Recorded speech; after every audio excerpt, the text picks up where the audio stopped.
I'm very distressed, but it was in the cards. That's what I've been saying the whole time. I mean, you know, that Berlusconi wants to silence the last fastidious voice that is around.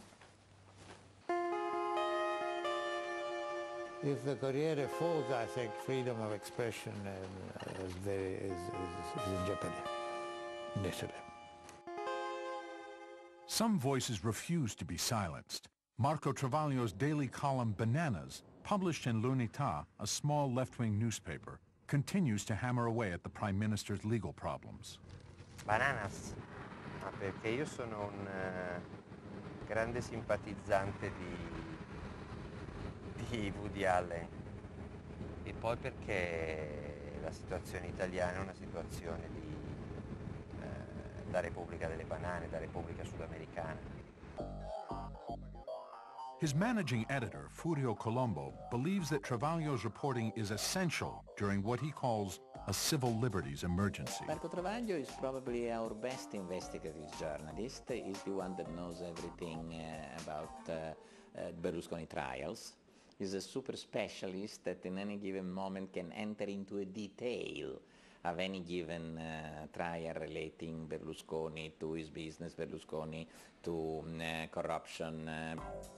Despite numerous lawsuits against Travaglio and L'Unità, he refuses to allow his paper or his reporters to be intimidated. Intimidating is not a power, it's an influence that you have. Intimidating means I told you what to do. Why you don't do what I said, knowing that will be inconvenient for you not to follow the line that I have been suggesting. The power of intimidation is very important in creating a quasi-regime. Berlusconi's power over television and his own image is stronger still. In 1985, his TV stations were legalized by a special act of Parliament. Today, Rai and Berlusconi's media set, with 3 channels each, account for 90% of the Italian TV audience and $4 billion in advertising revenues. 12 years ago, Berlusconi asked Enrico Mentana to create a news division to compete with Rai. Avevo l'incarico di fare un telegiornale completamente diverso, molto moderno, che cercasse di raccogliere il favore di tutti i telespettatori, soprattutto quelli che non guardavano più i telegiornali della Rai perché c'era troppa politica, perché erano troppo faziosi. Si comincia a dire bisogna fare la guerra alla Rai, occorre creare una TV contro la Rai, cioè il nostro obiettivo è battere la Rai. Questa cosa oggi sembra normale, ma allora era rivoluzione assurda, come affrontare la Rai. In 2001, when Berlusconi's coalition won power, he also won control over his competition, Rai Public Television. Within a year, the network's board of directors was replaced, and Rai was set on a new course.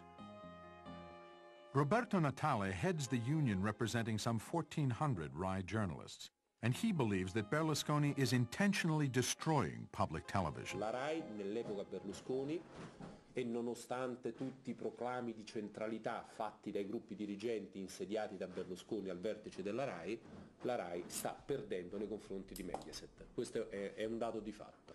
Per quanto riguarda specificamente l'informazione, avvertiamo una pressione ancor più forte nei confronti dell'autonomia dell'informazione. E spesso il direttore dice ai giornalisti: guardate che mi è arrivata una telefonata, questa cosa non si deve più vedere. È successo sempre, è questione di dosi. Mai con questa gravità. Con questa violenza non era successo mai.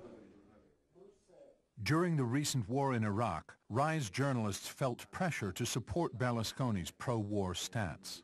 La bandiera della pace al TG1 ha avuto difficoltà ad essere ripresa e la Rai, a proposito della pace, non ha dato la diretta della grande manifestazione che ci fu in Italia a metà febbraio. Noi abbiamo avuto problemi a usare la parola pacifisti, non si poteva dire pacifisti. oltre alle bandiere naturalmente. Cos'è che bisognava dire? Disobbedienti. Disobbedienti. Bisognava sostituire Sì. pacifisti a disobbedienti. Poi oltre al sudore notizie che non vanno in onda, cioè fatti, Intere notizie che non vengono date. Oppure l'impaginazione, no? La priorità delle notizie è scelta con criteri che non sono giornalistici, ma rispondono a logiche diverse, di carattere più politico. At campaign appearances, Berlusconi makes sure every fan goes home with an autograph.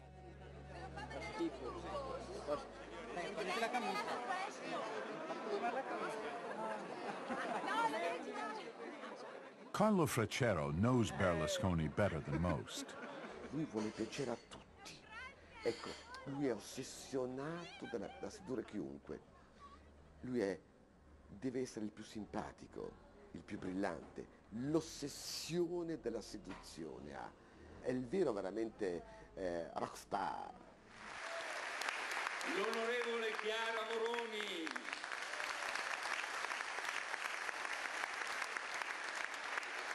Viviana è l'unica con la quale ti potrei tradire. Il pensiero critico per lui è un grande difetto, perché sa che il pensiero di critica è una censura, è una sottrazione all'essere big.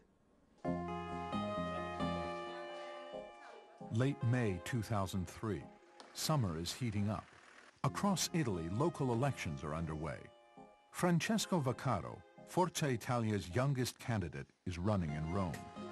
He's a typical Berlusconi supporter, firmly believing his hero is being persecuted in the SME corruption trial, that his legal problems are just a political smear.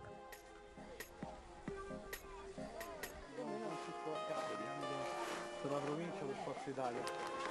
Lei andrà a votare domenica? Certo. Lascio anche il mio. Mi raccomando, è necessario un voto per cambiare. Vediamo. Io ho 23 anni, ho utilizzato come slogan la forza di un giovane e il coraggio del cambiamento. Faccio politica con Forza Italia, con Silvio Berlusconi. Buongiorno signora.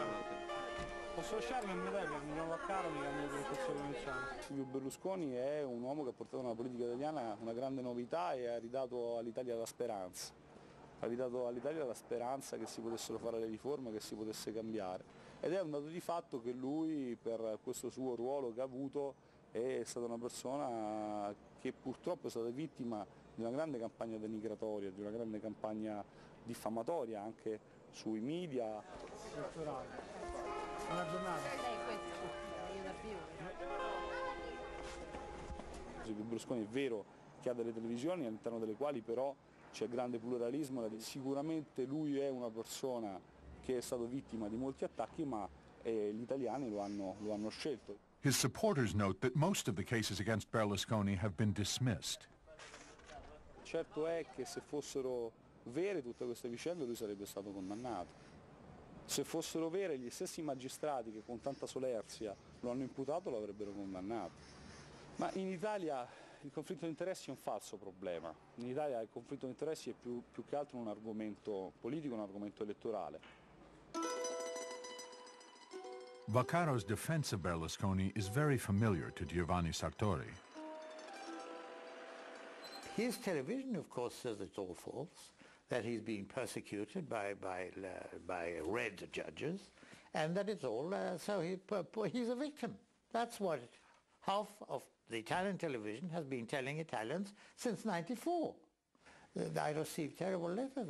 They're totally uninformed. They say, why are you persecuting this poor man? He's innocent, you know. Not everyone thinks there's no case to answer.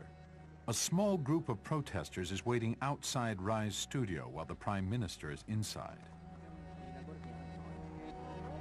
Io sono Francesco, sono della Sinistra Giovanile, che è l'organizzazione giovanile dei democratici di sinistra. Il Presidente del Consiglio oggi ha detto che farà un bilancio dei suoi 2 anni di governo, quindi noi vogliamo semplicemente riuscire a consegnargli questo. Come vedete sono pagine bianche, così come i fatti che il governo Berlusconi può vantare di aver fatto in questi anni. Il Presidente del Consiglio, o meglio, il giornalista che presenta questa trasmissione stasera, ha rifiutato ai capi dell'opposizione di fare un confronto, così come viene fatto in America, in tutti i paesi, tra l'opposizione e il governo. Quindi noi vogliamo richiamare anche questa azienda, che è la nostra azienda, l'azienda pubblica, al rispetto di un'informazione democratica. Prego. No, si sta riprendendo, no? Come? Siamo di una ripresa. Perché no? Perché no? Perché no?